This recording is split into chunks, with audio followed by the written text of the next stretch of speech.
Hello, I'm Ralph Ortega. I'm the editor-in-chief at City and State New York, and welcome to the Prescription Affordability Forum, sponsored by AARP New York, the costly crisis and the cure in the capital.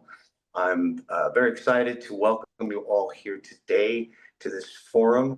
We're going to have an incredible discussion about this very timely topic. But before we begin, I'd like to introduce Beth Finkel, the State Director of AARP New York, who will be delivering some opening remarks.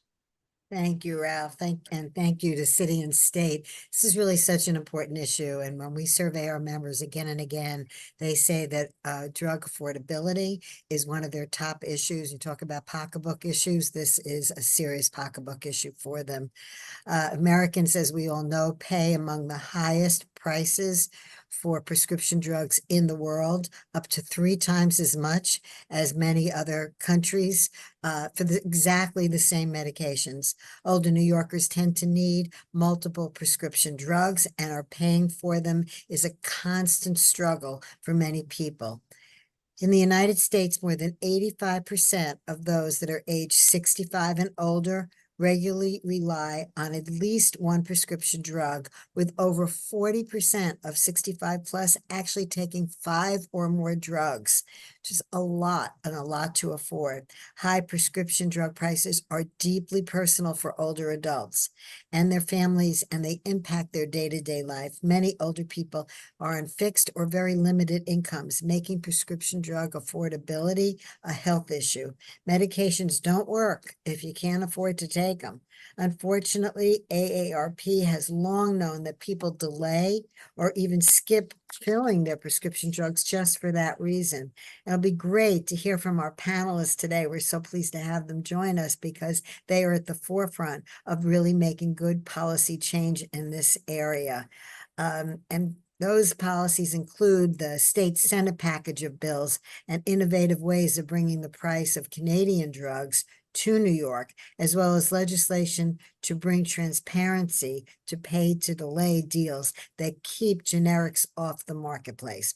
We applaud the lawmakers that are joining our panel today, who are leading the way on this issue in the legislature and on behalf of New York consumers. So I want to thank Assemblymember McDonald and Assemblymember Shretha and their dedication. And I know that shortly we're going to be joined by Senator Clear. And I also have to do a shout out for Blair Horner for joining us here today. So thank you. Thank you, Beth. Let's get started with our discussion today. As Beth mentioned, we have an exciting panel. We've got Bill Ferris, the New York State Legislative Representative from AARP, Blair Horner, Executive Director of NYPIRG. As Beth mentioned, Senator Cordell Clear, the Chair of Committee on Aging, will be joining us hopefully soon. Assemblymember John D. McDonald III, as well as Assemblymember Sarahana Shretha. Welcome, everyone. So in thinking about this topic, it's always been something that escapes my, concept of, of just how is it that drug pricing can be so expensive and confusing for the consumer, especially. When we were preparing this panel, I remembered a small anecdote that I went to my CVS pharmacy and to fill a prescription that my insurance then rejected because they wanted me to have a 90-day supply. So they told me to go back to my doctor to get a new prescription. However, if I wanted, they had a CVS program that discounted the prices of the drugs. And I said, really? And how much did it cost? $20. $20? That was less than my copay.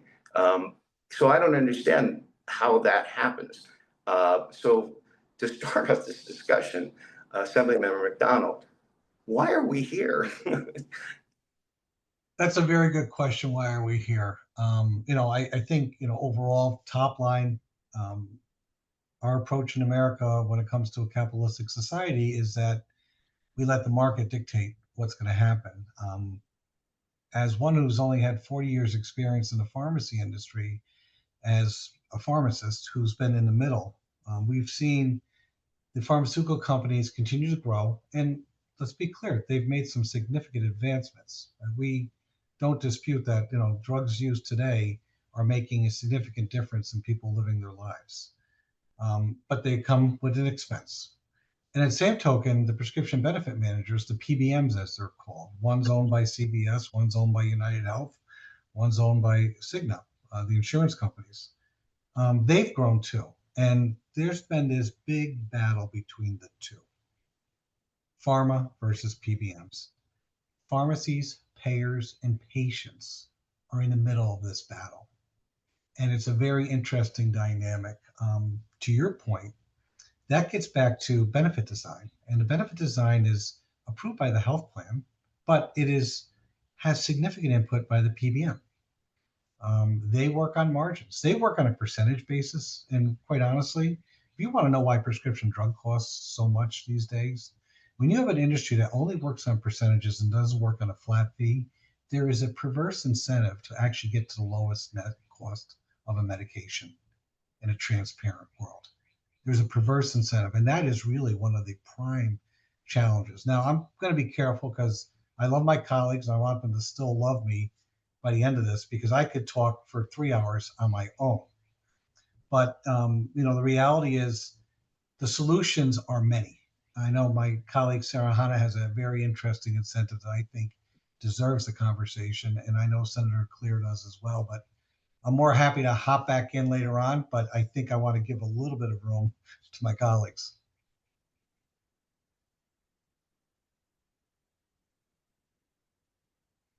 Would Assemblymember Sharef, would you like to jump in on that also? Sure. I see that Senator Claire is on as well. So hello everyone. I'm Assemblymember Sarahana Shrestha. I represent the Mid-Hudson Valley region in our state.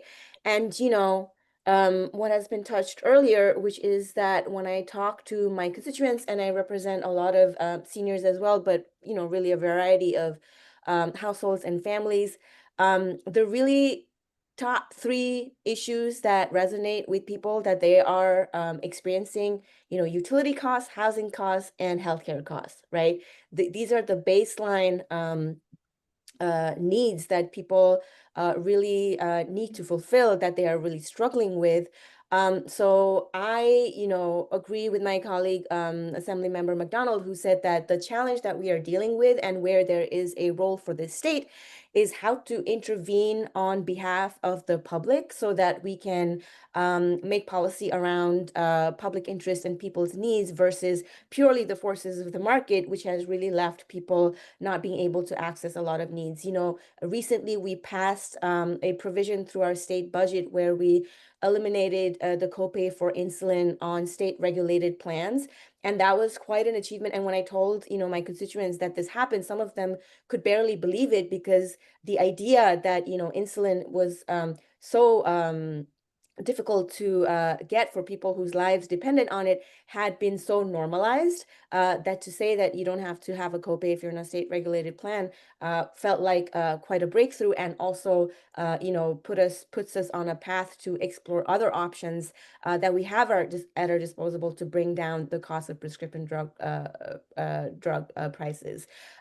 It goes without saying that, of course, we have the New York Health Act, which we need to pass to address a lot of these concerns on a more sustainable and long-term basis. But I do have a bill with Senator Claire to use international prices as a reference to place a cap on how much the state can pay for the most expensive prescription drugs. And the way we have modeled our bill, the ideal number to try this out on or to implement this on is 250 drugs, but we have a bill where we want to create a pilot program and try it out with 5 bills, because we know that there is a parallel effort to also import drugs from Canada. Various states are trying out, but we also see that they've hit different kinds of obstacles, one of which is the fact that countries like Canada are not actually interested in exporting to countries like United States. So we want to look at, why not just import the prices, right? We don't have to import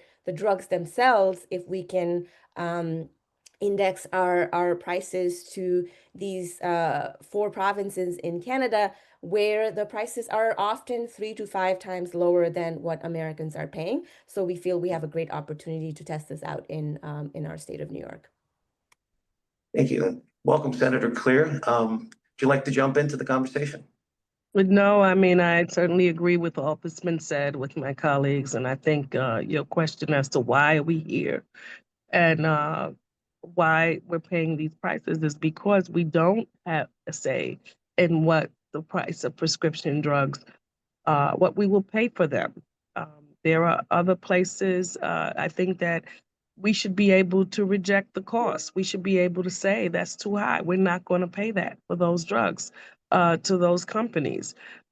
If we're saying, you know, healthcare, everybody, this is part of healthcare. Healthcare is a human right.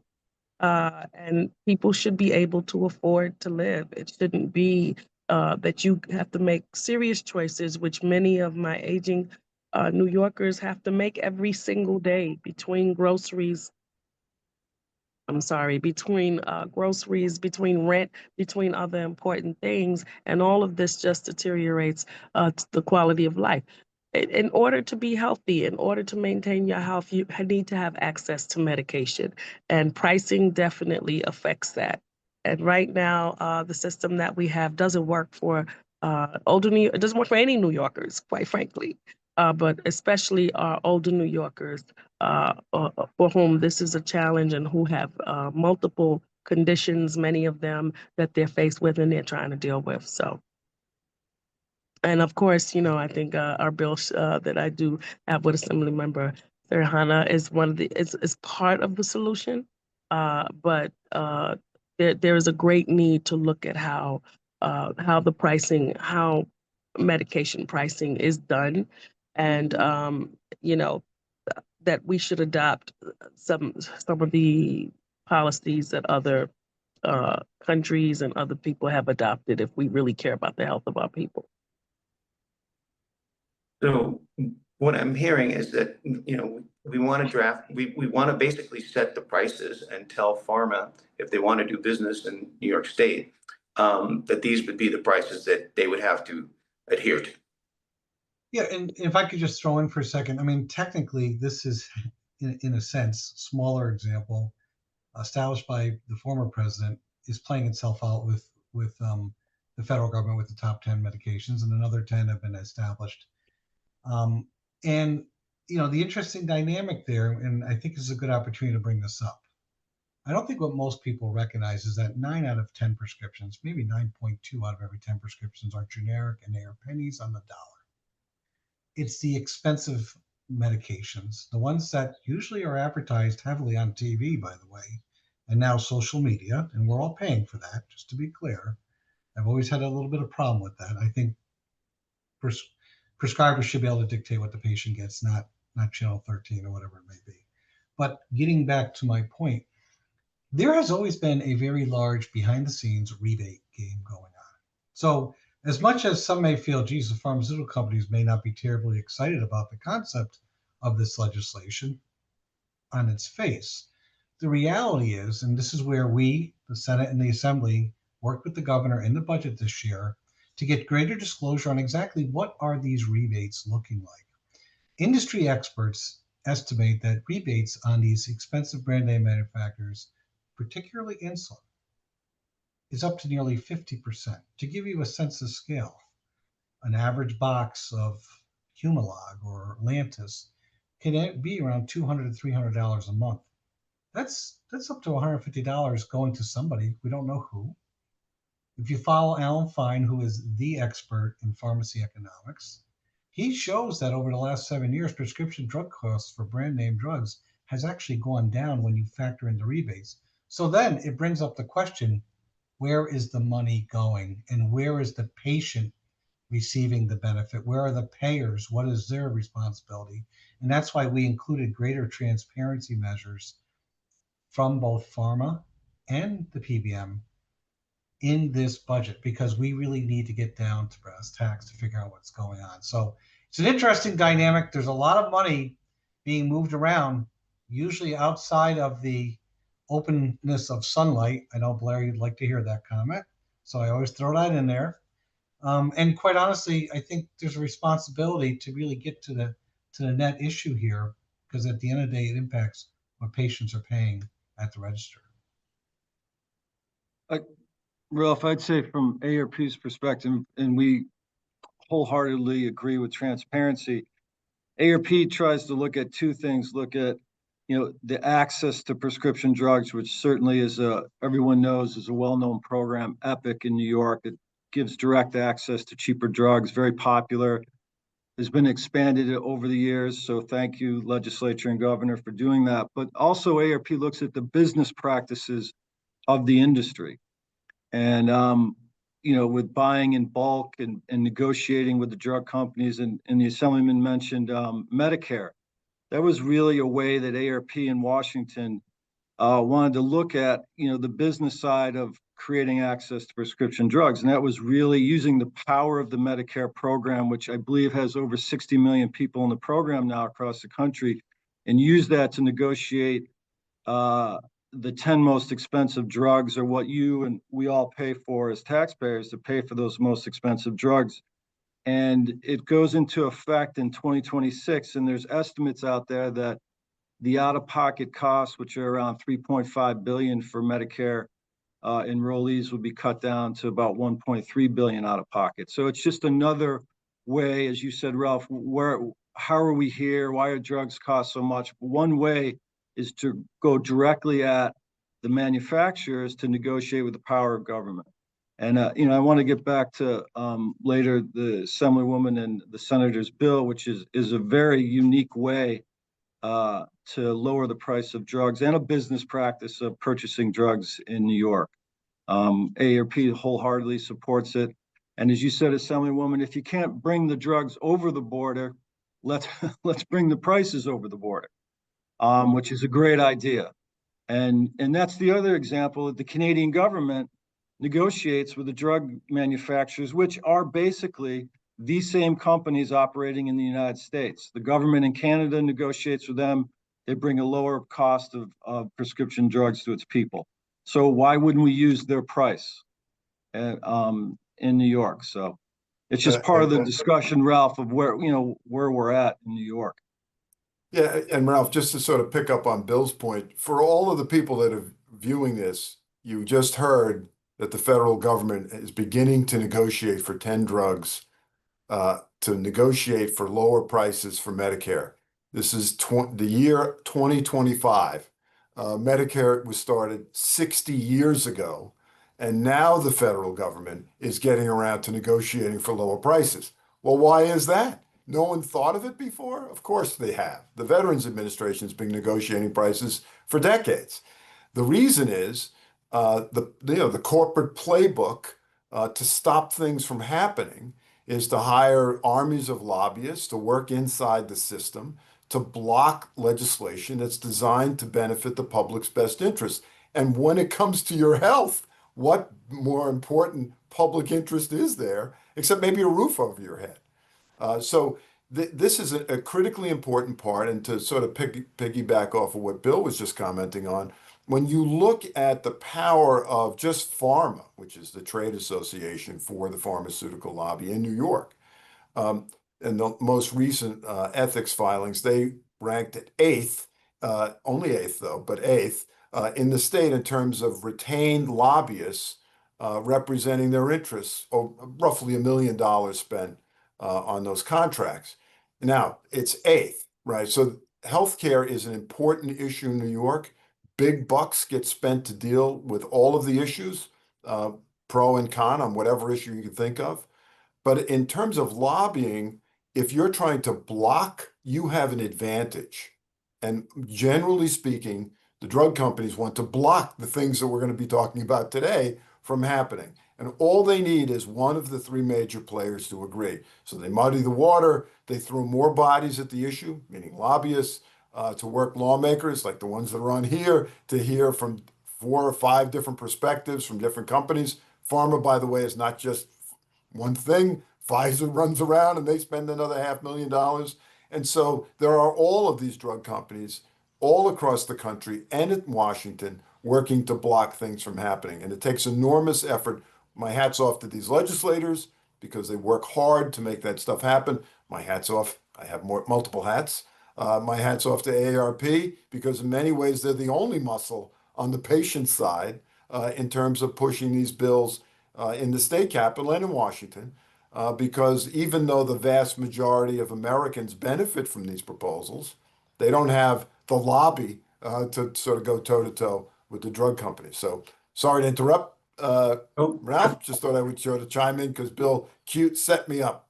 Yeah, all good, Blair. All good. I did want to ask a little bit more about, with Trump's attempt to destroy New York's healthcare system, what can be done at the state level to make, to lower prices that require federal approval. I know we talked a little bit about that. Is there any particular legislation out there right now that we should be highlighting in terms of that you all believe would actually help lower prices without requiring federal approval? Anything like that I could throw out to our legislators? If I can go, I think Assemblymember Sarahana mentioned earlier that our bill is something that I think would definitely help the New York State Affordable Drug Manufacturing Act. And it would authorize the New York State Department of Health and its commissioner to establish partnerships directly with drug manufacturers to help significantly lower the cost of drugs for consumers by helping secure more generic alternatives to prescription medications. There's, that's something that we know is going to help. Again, I think we do, and I listened to a little bit of this happening in Maryland. I don't know how powerful they are. I'm trying to follow it, where they do have a board that kind of approves the pricing on drugs that the state is going to pay for. We have to be able to have that ability to say, no, we're not going to pay that. We have to be able to shop for these drugs in a much more effective and fiscally responsible way. Blair, talked about, this has been something by design in some ways, and it has gone on for a long time, and it's put profit over people, and that's the bottom line. We got to call it what it is, that they have not cared about the public. They've cared about profit margins and how much money they can make. This medication does not cost that kind of money for them to produce. And there is a way for people to make a living, to make profit without putting people in a situation where they're literally making life and death choices every single day. And just to add, just one quick thing to throw into that. A lot of these drugs are developed with taxpayer dollars. So sort of the irony of the whole thing is, while it's sort of a free market, it's really on our side of the equation, not on the research and development side of the equation, because we're paying for that too. I was gonna add the same thing, which is that often there's this perception because, the profits are there to drive innovation. And when you look under the hood, that's rarely the case. Some of the most transformative innovations that we take for granted have been funded with public money and public investment. Is there legislation we can do to sort of to do that exactly? I mean, could we come up with legislation, you think? There's a couple different items out there, and I'm just going to throw in one that I'm pushing because it actually addresses what's, the reality is this. As I said earlier, we look at the expense of drugs, they actually have price decreases when you include the rebates. And this is why there's been an effort by the governor and DFS to get a better handle on that. Our colleague Latrice Walker has a bill that talks about making sure that the contracted entity, whether it's the health plan or if it's a self-insured group, self-insured union, they actually get a detailed listing of the rebates that they're getting. Because the truth of the matter is, the people at the pharmacy aren't seeing any improvement. They're seeing these outrageous costs. And quite frankly, we need to focus on doing it. This is why when Sarah Hannah mentioned earlier about the cap on insulin, that was put in place after years and years of frustration of seeing insulin prices going up. And I saw what was going on as a pharmacist. Price would go up, the rebate went up. Price would go up, the rebate went up. Somebody was benefiting here, but I can tell you one thing, it wasn't the patient. And that's why the cap made perfect sense in many aspects. One of the bills I'm pushing is kind of dealing with the middle, once again, the pharmacies. And, you don't need to rely on me. You can just go do a quick search on pharmacy closures. They're closing rapidly throughout the state of New York and throughout the country. And that gets back to the initial comments that I think either Beth or Bill mentioned about access to care. In our underserved areas, whether it's rural or urban, there is a dearth of pharmacy. There's a dearth of healthcare providers. There's a greater dearth of pharmacy providers. And so what we've done is this bill, which Senator Skoufis and I are pushing, is requiring commercial insurance plans, not self-funded union plans or self-funded plans, but commercial plans approved by DFS, that they pay pharmacies at the Medicaid rate that's currently accepted. As you know, we converted 2 years ago. There was a lot of controversy about it. We took care of the stakeholders that we care for deeply, and the state has been receiving a significant amount of rebates, which is helping lower the cost of the healthcare program. This same aspect will not have a negative impact on patients.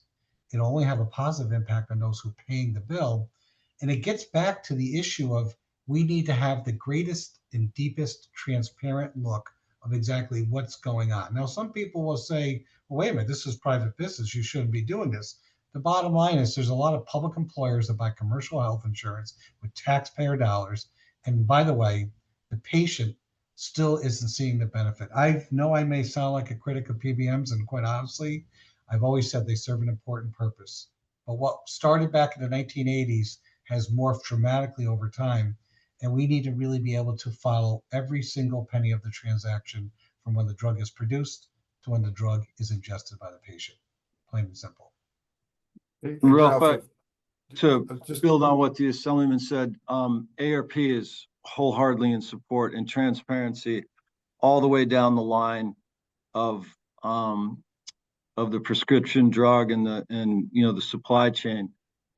2 points. One, we always look at the manufacturer, and we understand the PBM issue, Assemblyman, but it's always the start of this process. Yes. At the very beginning is the drug company setting the price. And so in AARP's opinion, we start there because that's where it all begins. And there's a lot of things that go on with the PBMs and the insurers all the way down the line. But if you look at the industry, it starts with the manufacturer. So we try to look at that with the transparency. But there's another issue floating around the legislature that wouldn't need federal approval, and that is the negotiation resulting from lawsuits of a brand manufacturer and a generic manufacturer. And the word is pay for delay. And there's an agreement between that brand and that generic to keep that generic off the marketplace for a certain period of time, or keep it off a percentage of the marketplace for a period of time.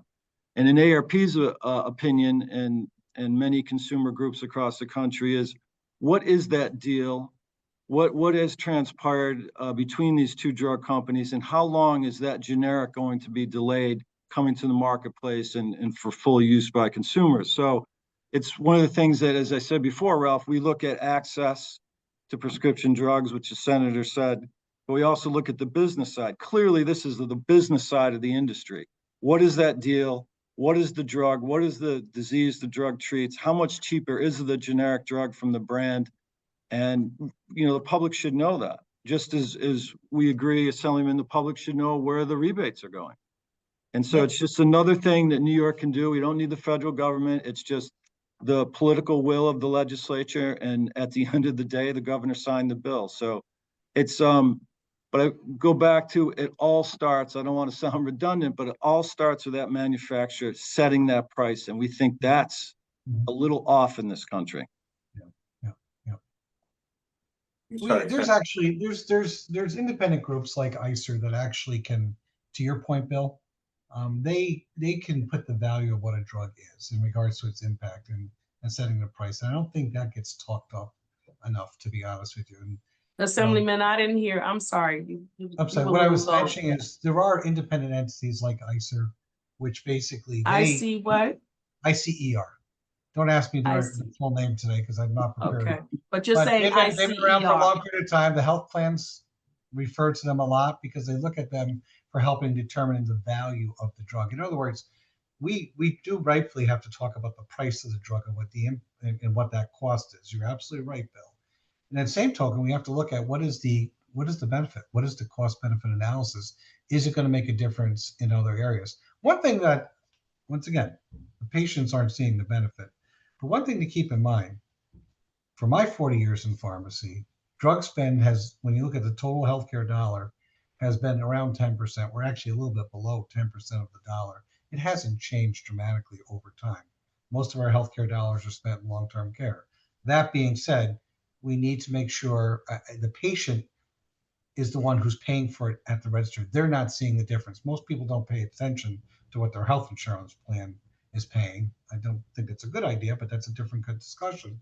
That being said, when you have to reach into your pocket and pull out the $50 for an inhaler, you know what it's going to cost, and you never forget it. I want to, are there any other core issues that driving the lack of prescription affordability that we haven't touched upon yet? Because it's amazing. Like, I can't imagine all the different factors that they weigh into these prices. Oh, the pricing is just one aspect of this, and it's an important one. I don't want to discount that, but we could spend a couple weeks talking about placement of drugs on formularies, because that's a whole nother dynamic. Formularies are what basically, Ralph, to your point, when you talked earlier, you went to the pharmacy, they rejected your claim. That happens quite regularly on multiple different reasons. And the reality is, why is this one drug covered for this issue? Why is this other one not? And it could be for a therapeutic benefit, but there's also a lot of drugs across that can do the same thing within the category. And once again, it gets into, don't want to sound like a redundancy here either, but it gets into is, okay, what are you going to meet, drug company? What are you giving me to make sure your drug gets covered and the other one doesn't? So there's a lot of nuance to this. I'm being redundant with the transparency, but the reality is this is a business. It's no different than what the grocers pay to get their cereal at eye level in the grocery store. This is about sales, and you got, the thing is, we're talking about healthcare. We're not talking about optional items. Hey, Ralph, Yeah, you need a script. You need a prescription from a doctor to get the medicine that you need. It's not, Right. So it is an important issue. I just have a quick, I'm sorry, Bill, but a quick question for the Assembly Member McDonald.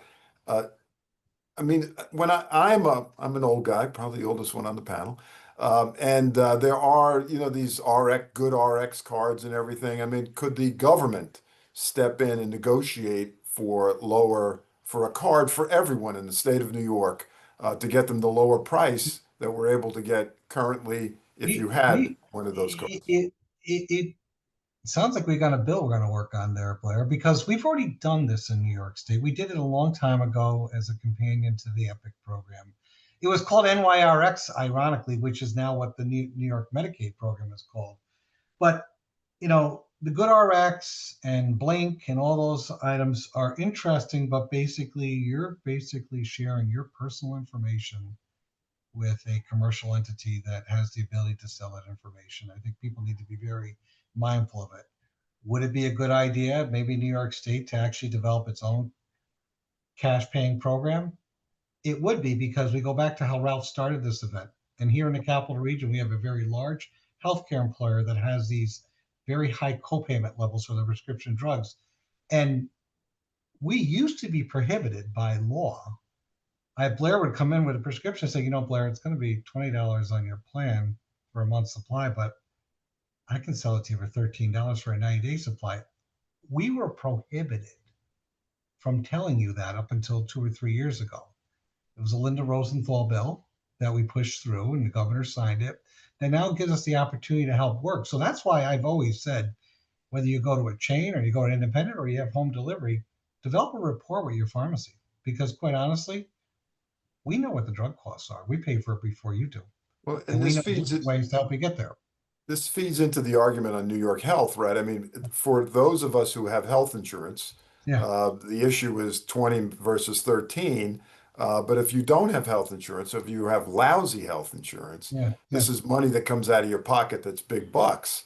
And to Right. the extent the government can use its purchasing power as the biggest purchaser to benefit those people, that would be, I think, and it doesn't change the system, because the system needs to be changed, in our opinion. Right. But it would be something that would actually help people that don't have the coverage that they need now, the people that are just above Medicaid and yet don't have either adequate coverage or good Oh, coverage or are new to New York. the urgency may be more current too, because based on what's being proposed at the federal level, unless there's divine intervention, which I pray for every day. Bill, Blair, go ahead. I'm sorry. Go ahead, Senator. no, Blair, I'd love to work with you on something. The last thing that you mentioned, with the state being a negotiator on behalf of folks, because most of us will not have a relationship with our pharmacists. When I think about it, how you get to that. And I think if government can facilitate that role and help New Yorkers, I'd like to see that happen. We shouldn't have to be out there on our own. We are not, we're not economists, and we're not those people, and you shouldn't have to be. We should be protected against what essentially is often price gouging on another level. People, we shouldn't have all that. But I do want to also go back to something that you started with, Ralph, and I don't know, it just kind of resonated with me. Certainly, if we give people money to build housing, and then we ask them to make sure that there's affordability in it. If we give people money to create cures and create drugs that are usable, then they should have to be required and mandated to give some sort of affordability in that. I don't know what that looks like in this industry, but I think it's worthy of a conversation, and I wanted to get back to that because I hadn't commented on that. Hey, Ralph, to add to that, I think there is no one panacea. You asked, like, what can be done? And I think certainly the Assemblywoman and the Senator's bill is definitely an option to lower access to prescription drugs, to look at, on a temporary basis, and then implement it after you see the success of saving money. I mean, there's another idea out there that why don't we have New York State? I mean, it hasn't been introduced yet, but it's an idea that's floating by some think tanks across the country. Why don't we just take the negotiation that the federal government just did, that will be in effect in 2026, take that list of drugs and what the government is going to pay for those drugs? Why wouldn't we just use that list for the Medicaid program or the EPIC program or any government taxpayer program that buys prescription drugs in New York? Let's just start with that list that's been negotiated. And it's something that's floating out there. It could be a very good idea that to save money in New York, and that should be looked at as well. And just back to the industry, Blair, with the importation, the pharmaceutical industry was running around Albany saying, we can't do this. Drugs aren't safe. You're going to bring them over the border. But it's all the same drug companies. The federal government approves drugs. The legislation said that no drug would come over the border unless the FDA approved it. It's just all these arguments that float around in New York that they don't tell the whole truth. They don't present the whole picture of what what happens if you actually brought the drugs over. And that's why AARP is gravitating also towards the Assemblywoman and the Senator's bill, like, let's just bring the price over. So my point is, what's the argument then? They float an argument it's not safe. Now we have a very unique bill that's out there in New York. Let's just bring the price over. What would be the argument? I mean, it's, it's the same drug companies. It's just a negotiation that happens 3 hours north of Albany. What is the big deal here? And I'm very anxious to see how these arguments float in the halls of the Capitol, as the name of this session is. So it's Bill, something Bill, to They'll look. let the argument Bill- take place. Well, Bill, As I take you it- well know, Bill, there are people paid a lot of money to dream up ways to muddy the water to stop good things from happening. And when they get caught for lying, they just add a zero to the check, and they're forgiven. The rest of us, though, get taken to the woodshed. So I think it's important to remember that power matters here, and that this is why this event is so important. We need real clear focus on important issues that are, in this case, life and death matter for real New Yorkers. And because when the public weighs in, the public interest can often win at the state capitol. But there'll be a creative answer to your question, Bill. Absolutely, more than one. But it goes back to Blair, what he's saying, excuse me, Assemblyman, it's the transparency. Yeah. And we want to start with the transparency at the very beginning, all the way down to literally Price at your point. counter, Yep. Assemblyman. Yep. I mean, that's what would really get at the prices and the pricing of drugs. But it is very difficult just to get one bill passed, looking at that whole supply chain in Albany. It's incredibly difficult to get that done. Yeah, I actually know what I'm talking about, and it's frustrating. I'll be honest with you. But I take it from your comments that you're giving up on, if Canada actually became the 51st state, we might be able to import their prices and not have to worry about it bringing it over the border. I have no comment on that. That's for a With different no day. tariff, with no tariff. I wanted to add two things, which is that, the provision for the state to collectively bargain prices for residents is also part of New York Health Act, of course. Yeah. So, that bill lingers on our horizon. The other thing is in terms of obstacles, we talked earlier about just how much lobbyists work against basic things that we want to do for our constituents. And one of the specific hurdles that comes up there for what is the hesitation? And often it's also the amount of resources and money that's put into legal challenges, and New York is one of those states that doesn't like being the first state to try something. From my experience, we sort of wait for other states to take the legal hit before we see if it can work. But I think that's why the international pricing one is a very is a priority for me, because we just want to do it as a pilot. We want to test it legally, because we believe we have addressed prior legal concerns in our version of the bill, and we do want to open up this option for other states as well, because there's absolutely no reason, if something costs so much less just a few hours north, like somebody said earlier on the call, why there's no justifiable reason for why we should be paying so much more for drugs that are not luxury drugs, right? These are life-saving drugs, and there really shouldn't be a hurdle. So we in the halls of Albany, we do want to give people, we want to plead with people a little bit more to lead. And not just be behind the curve on everything. I think New York is the kind of state that actually the whole country does look for leadership, but we don't always act that way in the time we take to pass bills like the International Price Referencing Bill. And I would really like to change that with this particular legislation.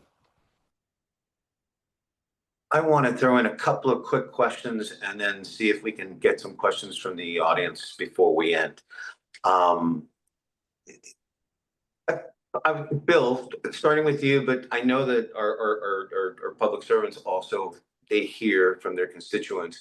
But from your membership, Bill, I mean, what's the impact on of high prescription prices on the elderly? What are the stories you hear? Well, what we do is we certainly like the legislature. We have town halls. We constantly in touch with our membership. We survey our membership. We did a survey in January of this year, and we asked, various questions, but part of that survey was prescription drug costs. How do you feel about paying for your drugs? And we have found that no surprise that people think their drug prices are unreasonable. People are worried about paying for their drugs in the future. And the one thing that always scares AARP, always concerns AARP, not only in New York, but across the country, is what people do to cope with the cost of drugs. And the thing that we found in our survey is that 28% we surveyed 45 plus in New York, age 45 and older. And we found that 28% in the last 2 years considered not filling their prescription or didn't fill their prescription due to cost. And so, as you can imagine, an organization dedicated to the health and well-being and independence of older persons, when we see that, it is very disturbing to us. And that's what drives us to work with the legislators here today, with the legislature and the governor, to look at access and the business practices. And the other thing, and I don't want to offend our elected officials on the call here today, but 72% of the people that we surveyed think that our elected officials need to do more. And, we think that the legislature has done a lot, continues to do a lot, but there's still a feeling out there that, more can be done. And, as we've seen, more is trying to be done. The other thing that was interesting that we found when people delay or not fill their drug, the population age 45 to 64, about 32% on average in that age group that you would think are on an insurance, through their employer, they're actually delaying or not filling their prescriptions, which was something that we haven't seen in a little while. So not only, we always knew older persons on fixed incomes, living off Social Security, not eligible for EPIC, so to speak, or not on Medicaid, they struggle. Hopefully the new fixes in Washington would help, but as that younger group of people, now we're seeing an affordability issue, which is also not a good trend. And for Blair, how does pharma respond to anything, any kind of, what's your expectation in when legislation is introduced? How does pharma respond? What's the power that pharma commands in Albany? Well, they have a lot of people that look like Bill. Ties, coats, they're all dressed up. There's a whole army of them running around the Capitol. There's more of them sometimes than there are legislators, it feels like. But it's a corporate playbook. It's not like pharma is different in terms of how they attack this issue than necessarily the tobacco guys or the oil companies or whatever, right? It's the same playbook. You hire more firms, you throw more bodies into the system because all you have to do is play to block. You don't have to get anything done. You just have to keep the status quo the way it is. And so that's a different strategy.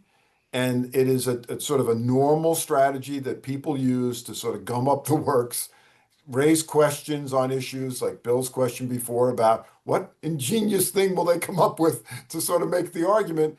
That's what they do. They pay PR consultants, which are really not reported information. So we don't really know how much the PR side of this thing really shows up. The stories get planted, ads get run to confuse people. And then there's also on the campaign contribution side, we only get to see a tip of that because New York's campaign finance law disclosure requirements are so weak.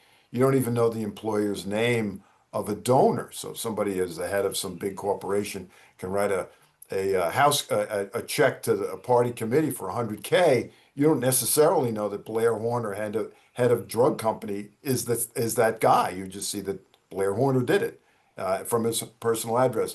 So that's the normal sort of stuff.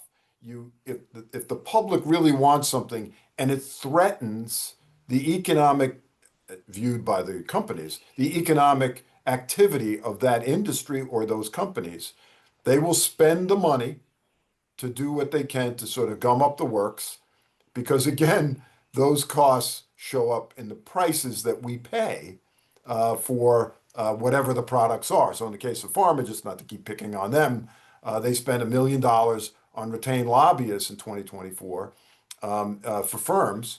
But we don't know necessarily how much more got spent to protect their interests. Can I just add to that, Ralph?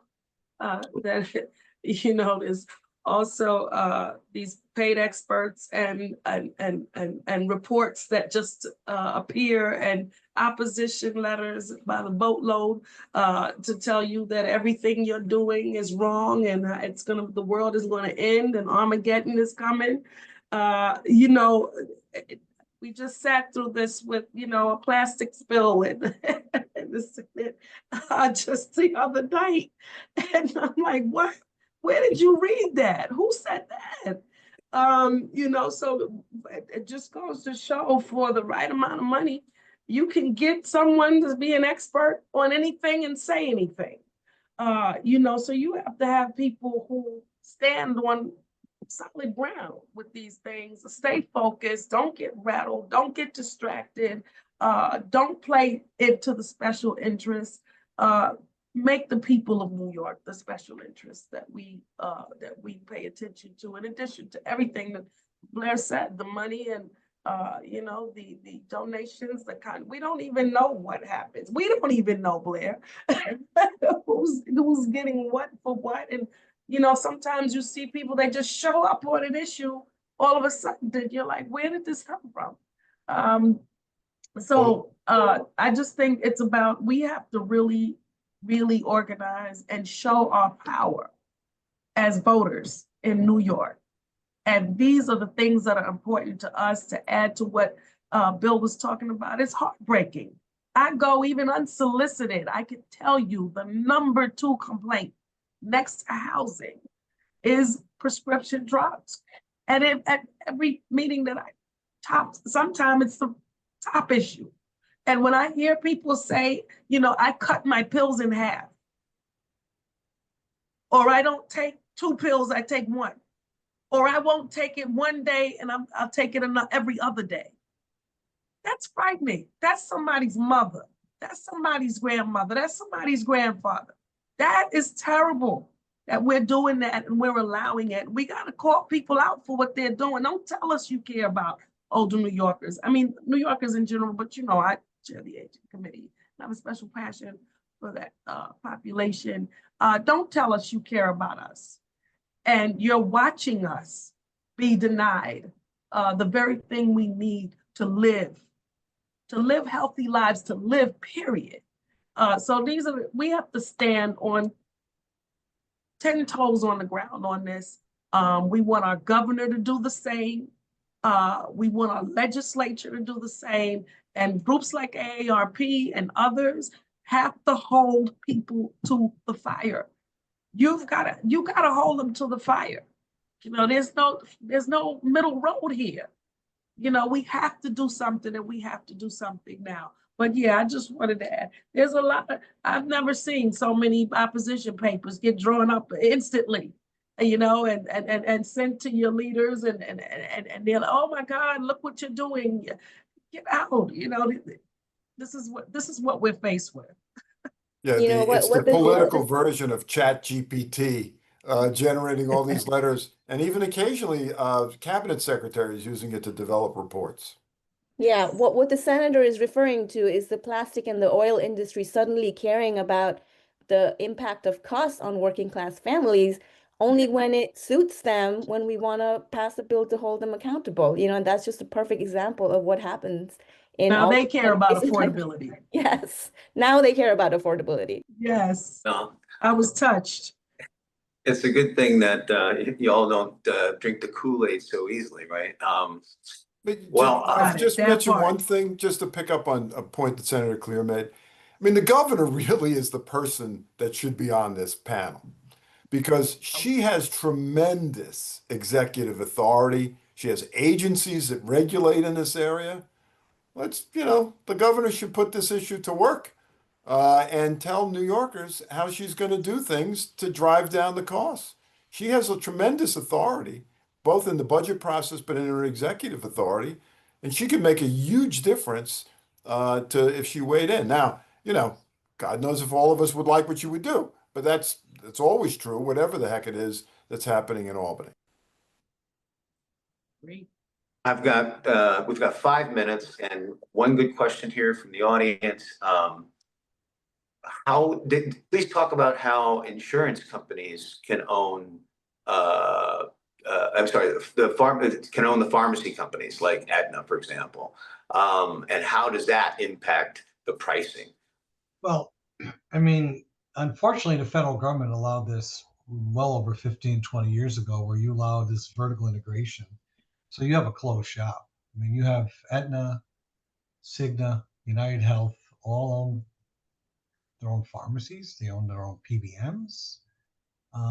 So this is why there's a variety of different thoughts here, but transparency continues to be one of the principal ones. And granted, yes, Bill, it starts with the drug company and the price they set, but it also goes further down the line, and that line is not a straight line. It's a zigzag. It's probably more like your intestines. It's all over the place. John, let's not start talking about our intestines. And well, at some point. All right, one other question then. The New York Health Act would allow New York to bargain for drugs collectively for all residents.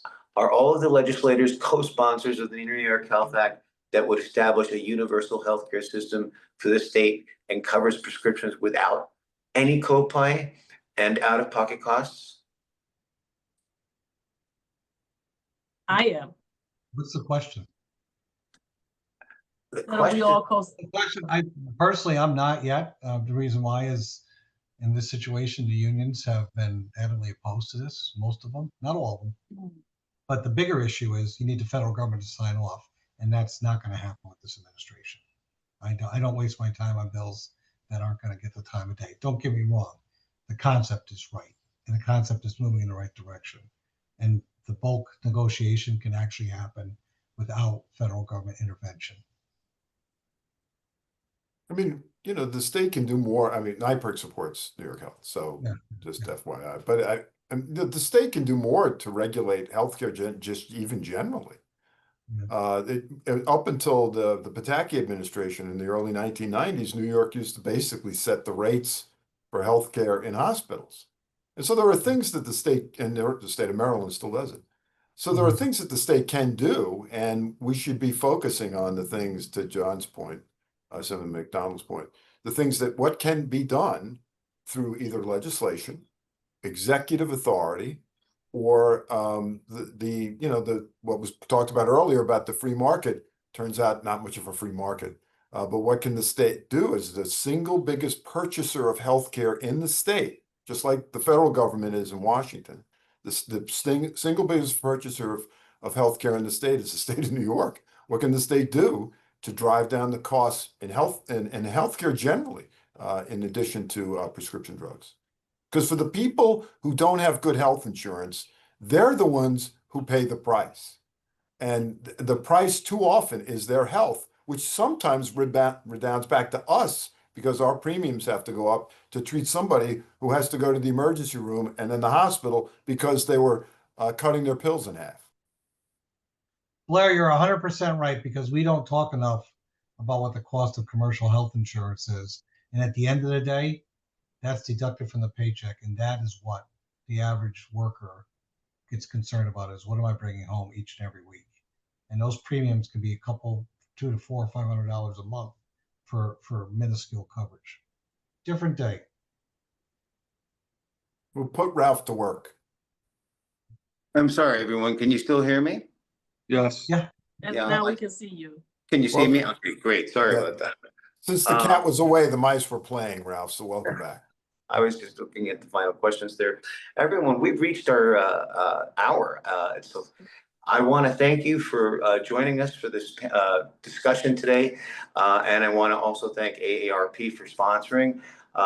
Clearly, there's a lot to discuss on this topic. And with the legislation that's on the table, it'll be very interesting to see if New York can get pharma to comply with some lower pricing.